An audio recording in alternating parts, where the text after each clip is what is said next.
I knew everything changed for me when I went on a date. This was before Ahmed. I was single, and I didn't do a background check on the person, because in the past I would literally like stalk their life, have friends who had mutual friends like give me a whole freaking background check on that person. I would step into that date with so many preconceived notions, and I would show up defensively. I would show up thinking that this person is guilty before proven innocent. I would show up where I felt so fear-based, and I felt like I needed to protect myself from that person. Imagine deciding to go out to eat with someone that you need to protect yourself from. Is that normal?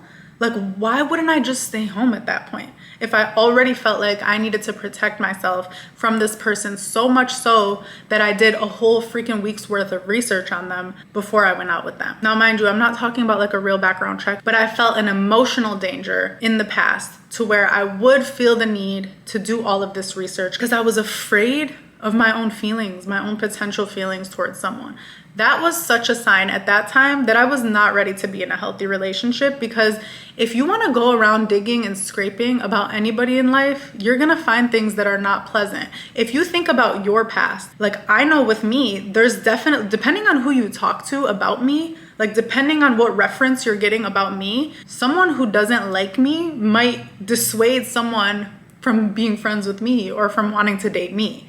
So just understand that, like, if you're gonna be looking through the lens of guilty before proven innocent, you're likely going to find something. It's literally called confirmation bias. I knew everything changed for me when I went on a date without doing that whole background check thing. Now, mind you, with this person, I probably would have saved some time if I had done it. But at the end of the day, all it meant was, okay, fine, I went on 2 dates that if I would have known a couple things, I probably wouldn't have gone on. But the whole point is to date people, to find that out.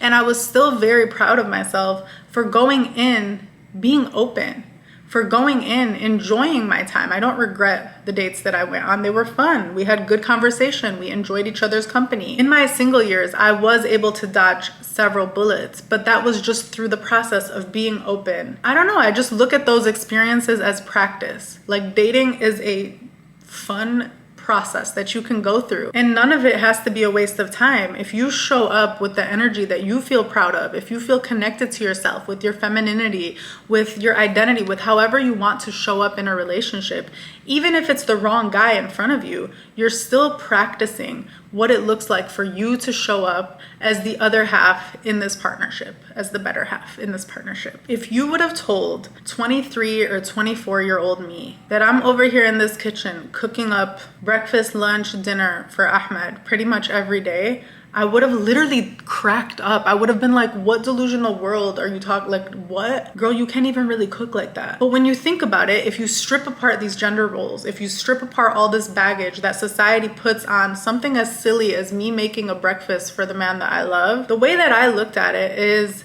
I have more free time in my day. Ahmed's job is more demanding than mine. This is the same exact logic, by the way, that led to my dad being the one to put food on the table every day, because my dad's hours were more flexible than my mom's hours because she owned a pharmacy and she was basically working from 9 a.m. to like sometimes 6 p.m. at night, whereas my dad would get home at 3:30, have enough time to make food and all of that. By the time my mom got home, we would all have dinner together. They were a team. They made it work. They released themselves of most of the baggage of gender roles, even as traditional. Like my dad was a lot more traditional than me and Ahmed are. And even he was able to release himself of silly gender roles that just are such constraints in a healthy relationship. So I thought about it similarly, like, what would I look like choosing to be with a man who's not worth me making a protein shake for? Like, that's a bad look on me. What would I look like choosing to be with someone that doesn't make me feel like I can depend on him? So I thought about that. I thought about the fact that he makes me feel emotionally safe enough to where I actually love doing this stuff for him. His love language, his number one love language, is acts of service. So I also feel like I'm getting bonus points because I'm literally feeding him throughout the day. I'm making his life easier because he doesn't have to figure out what to eat on his own. I don't look at it like this is so demeaning. He expects me to make food because I'm the woman. It helps that I chose someone that didn't walk in with that expectation. It helps that I chose somebody who is grateful every single time and doesn't get so used to it to the point where he doesn't say thank you after he eats a meal from me or after I make him a protein shake. He's literally somebody who, even if I've gotten him to the point where he expects it, he's still so grateful for it because he understands that I don't have to be doing this. If you're with somebody who treats you like this is your duty or your role, that's on you. You need to not be with someone who chooses that. But then you have to ask yourself, are you treating him like it's his duty and it's his role to be the provider?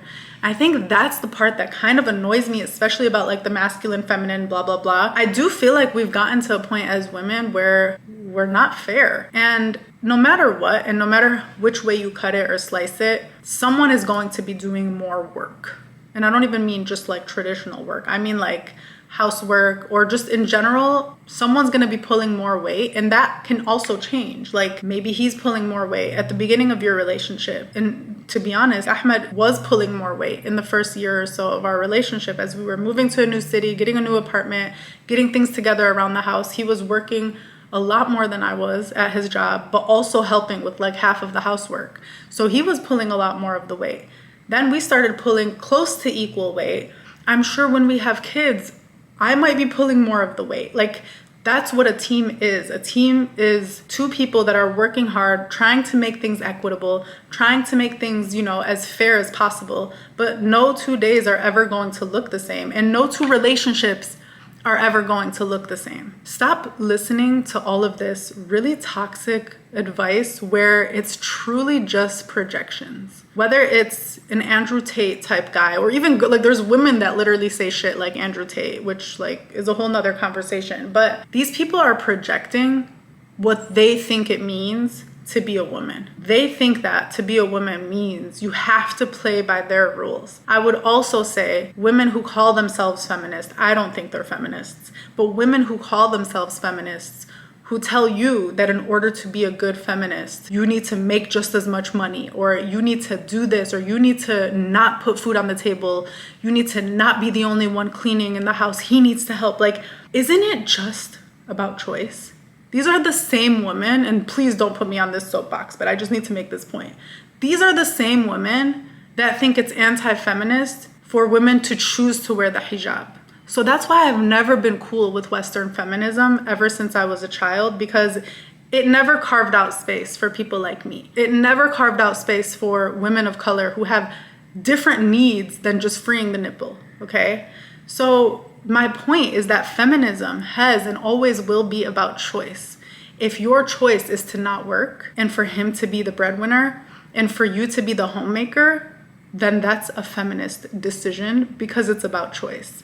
If your choice is to start a business that makes 3 times as much money as he does, or for him to be the homemaker, and you chose that for your relationship, that's a feminist move.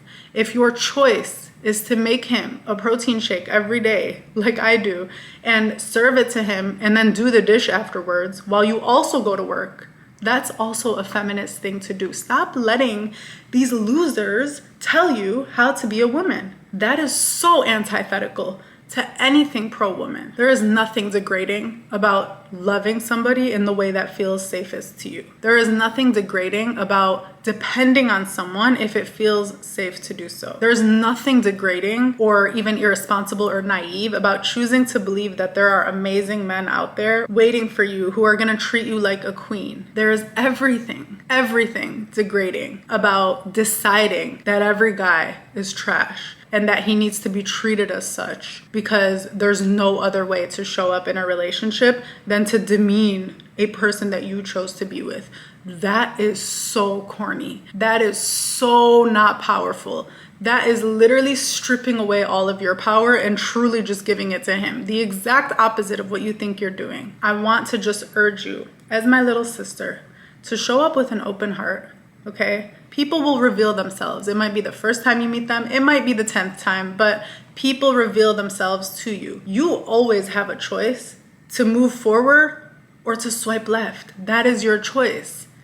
Be open. Do not rob yourself of an amazing experience, of a fun process, of dating people and getting to know yourself and getting to know them. Don't rob yourself of this beautiful period of your life because some TikTok girly told you that all the men in your city are trash. I would love to hear any questions you have on this topic, how to approach dating as a feminist, as a woman who wants to stand in her power. I love you so much. And as always, stay powerful, my loves.